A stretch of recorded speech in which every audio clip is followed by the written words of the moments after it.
Hello ladies and gentlemen, long time no chat. It is your boy Initial Daz, and today I am back to you with a brand new video. I was finally able to play Dirt 5 after waiting for it to be discounted, and in this video I'm going to be sharing my thoughts on it.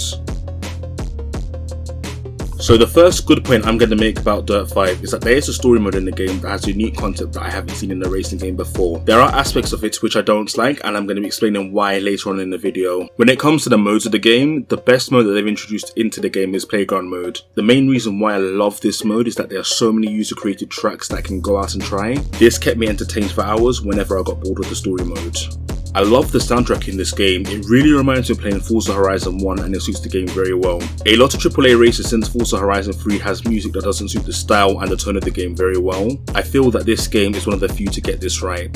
The handling of the game is really good and it suits the game well. It is no longer a simcade like the previous numbers titles, but it is a full-on arcade handling experience. I'm massively supportive of this due to the fact that outside of the big three, we are solely lacking true arcade races in a market where it is solely more simulation based. The attention to detail is done really well in this game. If you are doing a longer race, by the end of the race, when you finish, you'll see your car looking very dirty and muddy. I'm happy to see that the game has taken the vibrant element from Dirt 2 and 3 and reflects it perfectly in the atmosphere. And my final positive point I'm going to make is that Gymkhana mode makes a return and it is fun as hell. It is difficult at first, but as you play along and master the car, it turns out to be an enjoyable experience. Now that I'm done talking about my good points, I'm now going to be talking about my negative points with the game.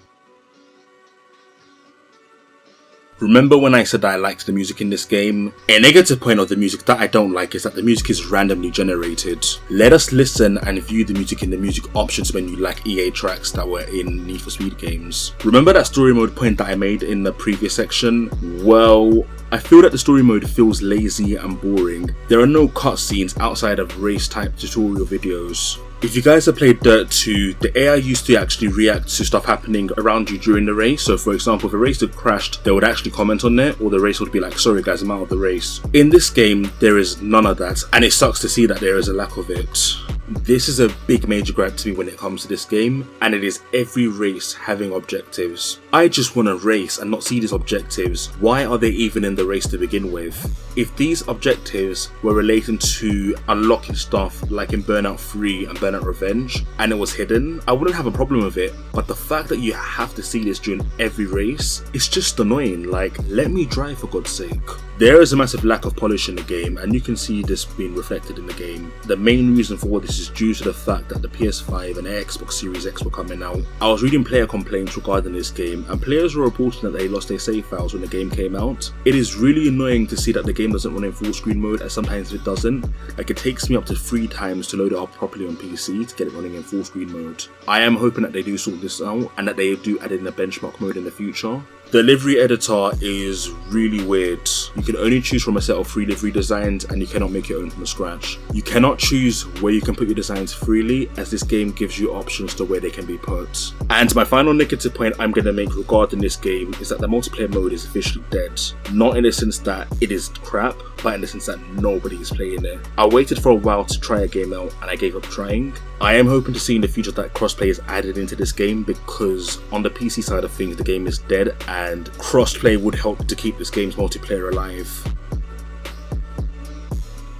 Outside of the playground mode for this game, I feel that this game feels half-baked and hasn't reached its full potential. They said that it is a love letter for fans of Dirt 2 and 3, and I feel that it fails to hit that target. As somebody who liked those games, I feel that this game needed more time to be worked on and polished. I completely understand that the pandemic hasn't made it easier for the developers to work at home, as they stated on Twitter.